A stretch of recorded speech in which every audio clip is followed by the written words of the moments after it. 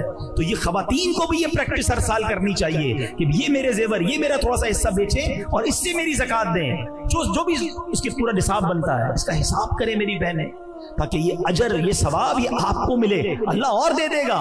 اسی طرح قربانی کے وقت بھی یاد رکھیے جو مالدار ہے نا اس پر قربانی واجب ہے. تو اگر عورت ہے تو عورت پر اپنی قربانی واجب ہے، وہ خود اپنے پیسے نکال کر دے کہ میں بھی چاہتی ہوں کہ اللہ کی راہ میں میری طرف سے بھی قربانی کی جائے. آپ کے شوہر نے، آپ کے والد نے کر دی، اچھی بات ہے، لیکن ثواب تو انہیں مل گیا. آپ اس ثواب میں حصہ لیں تاکہ یہ عادت بنے آپ کی بھی.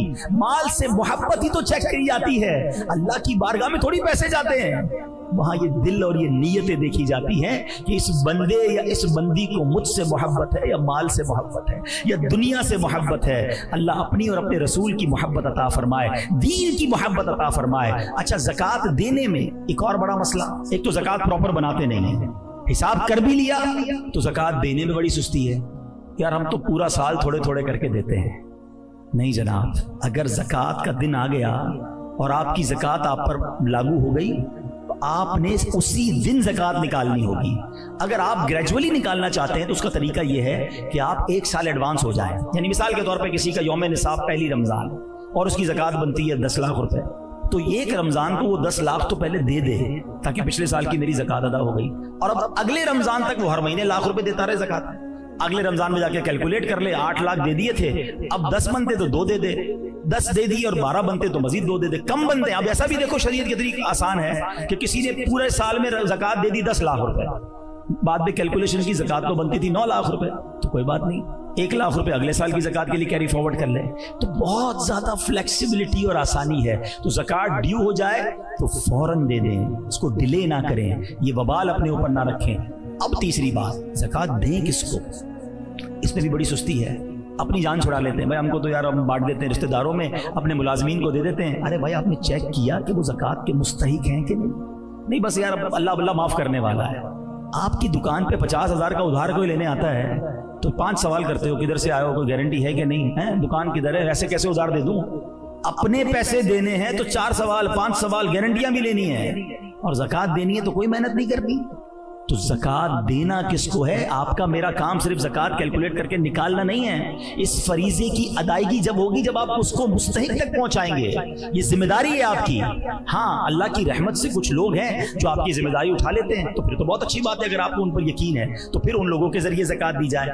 مگر زکوٰۃ دینے کا بہترین جو یہ سمجھے کہ گھر کہہ لیں، بہترین ہیڈ کہہ لیں، سب سے پہلا حق آپ کے اپنے غریب رشتہ داروں کا ہے.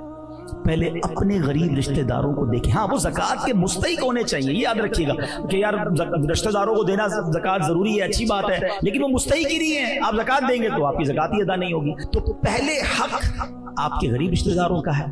اس کے بعد میں گزارش کروں گا کہ عاشقان رسول کی بے شک عظیم الشان تحریک دعوت اسلامی آپ کے سامنے ہے کہ کتنے بڑے پیمانے پر دین کی خدمت کر رہی ہے. تو کمال کی آرگنائزیشن ہے، نمازی بھی بناتی ہے، قرآن بھی پڑھاتی ہے، جنت کے راستے پر بھی ہمیں لے جاتی ہے، اور بیمار ہو جائیں تو خون بھی دیتی ہے، پرابلم آ جائے تو کھانا اور راشن بھی پہنچاتی ہے. تو اتنی ساری ڈائمینشنز میں اگر کوئی آرگنائزیشن کام کر رہی ہو اور پھر کرسٹل کلیئر اکاؤنٹس کے ذریعے ہمارے الحمدللہ چارٹرڈ اکاؤنٹنٹس ہمارے اکاؤنٹس کو دیکھتے ہیں، ہم اپنے آڈٹ فرم سے آڈٹیں ہو رہی ہیں، آپ بھی ہمارا پارٹ بنیے. میں تو کہتا ہوں آپ اپنا صرف ڈونیشن نہ دیں، آپ دعوت اسلامی کا پارٹ بنیں اور اپنا ڈونیشن اپنے ہاتھ سے ہی خرچ کر لیں. دعوت اسلامی کے کسی ڈپارٹمنٹ کو اس طرح جوائن کریں کہ خود ہی اسے لیڈ کریں، تاکہ صرف اپنے دنیا کے لیے کام نہ کریں، اپنے کاروبار ہی کو ٹائم نہ دیں، اپنی آخرت کے لیے بھی ہم یہ کام کریں. اللہ کریم سے دعا ہے کہ رب کریم اس رمضان کو صحیح طریقے سے سنت کے مطابق گزارنا نصیب فرمائے، خوب عبادتیں کرنا، سارے روزے اور تراویح پڑھنا اور رکھنا، اور اپنی راہ میں خوب خرچ کرنے کی توفیق عطا فرمائے. آمین بجاہ النبی الامین صلی اللہ تعالی علیہ وسلم.